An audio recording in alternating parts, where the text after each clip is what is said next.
So we'd love to hear a little bit about the backstory of everyone that we interview. I think you have an interesting story and that you have achieved all the success in popular music, but you come from this, the world of violin and more of that world. And I was just curious, first, how did you start in music? Yeah, no, I mean, I come from a rural place in Canada on Vancouver Island, and I grew up in a community that had a teacher of a method that starts kids really young. It's a Suzuki method. It's a Japanese method of learning, yeah, in a different way than say like a conservatory classical method. And so I had a big brother and he had started, and for whatever reason, I was just a very small child. I was a 2-year-old that really wanted to play the violin. And so by the time I hit 3, I was able to do that. That was the age that okay, you can do this now. And I,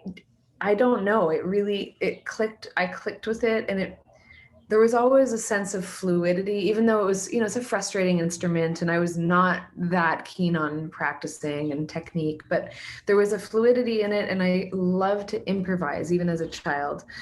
And so as I grew up and I was playing guitar and I was playing in a high school band, and I felt like, well, if I have to go to school, I wanted to continue this journey with improvisation in a more formal setting. Also because I couldn't really think of anything I was more interested in than music. So I studied jazz and I studied composition, and I also studied the instrument a little bit harder. And I did an arts degree basically at Concordia University in Montreal that was very it was very personalized. It was the kind of school that really lets you have a lot of freedom. And so I was able to do all of this thing with that instrument, which is very unlikely at another kind of more serious kind of academic or serious music school. It's odd to have, maybe not now, but back then when I was talking to other schools, jazz violin or improvised violin, all this kind of stuff wasn't so common. And